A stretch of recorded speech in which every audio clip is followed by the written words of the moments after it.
ನಮ್ಮ ಬದುಕನ್ನ ಶಾಲೆ, ಕೆಲಸ, ಮಾರುಕಟ್ಟೆ, ಆಟ ಎಂಬಿತ್ಯಾದಿಯಾಗಿ 24 ಗಂಟೆಗಳನ್ನು ಹೊಂದಿಸಿಕೊಂಡಿದ್ದೇವೆ. ಬಡಿಯಲಿದೆ 25 ಗಂಟೆಗಳ ಸಿಡಿಲು.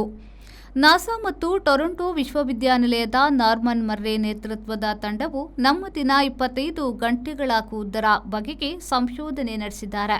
ಇದನ್ನು ಲೆಕ್ಕ ಹಾಕಲು ಹಿಂದಿನ ಗ್ರಹಣ ದಾಖಲೆಗಳನ್ನು ಪರಿಶೀಲಿಸಿದ್ದಾರೆ. ಸಮಯದ ಅತ್ಯಲ್ಪ ವ್ಯತ್ಯಾಸ ಕಂಡುಬಂದಿದೆ. ಭೂಮಿಯು ತನ್ನ ಅಕ್ಷದಲ್ಲಿ ಸುತ್ತುವುದರೊಂದಿಗೆ ನೇಸರನ ಸುತ್ತ ತನ್ನ ಕಕ್ಷೆಯಲ್ಲಿ ಸುತ್ತುತ್ತದೆ. ತನ್ನ ಅಕ್ಷರದಲ್ಲಿ ಸುತ್ತುವ ಸಮಯ 24 ಗಂಟೆ. ಅದು ನಮ್ಮ ದಿನ. ಭೂಮಿ ಅಕ್ಷದಲ್ಲಿ ಸುತ್ತುವುದು 1 ಸೆಕೆಂಡ್ನಷ್ಟು ನಿಧಾನವಾಗುತ್ತಾ ಸಾಗಿದೆಯಂತೆ.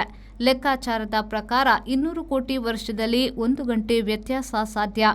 ಹಾಗಾಗಿ ಅದು ನಮ್ಮ ಅನುಭವಕ್ಕೆ ಬರುವ ಹೊತ್ತಿಗೆ ನಾವು ಇರುವುದಿಲ್ಲ, ಆದರೆ ಜಗದ ನಿಯಮ ಉಳಿಯುತ್ತದೆ. ಭೂಮಿ ತಿಂಗಳಿನ ಹಗ್ಗಜಗ್ಗಾಟ ಹೆಚ್ಚು, ಕಡಲ ಗೊಂದಲ ಅಧಿಕರಿಸುತ್ತವೆ.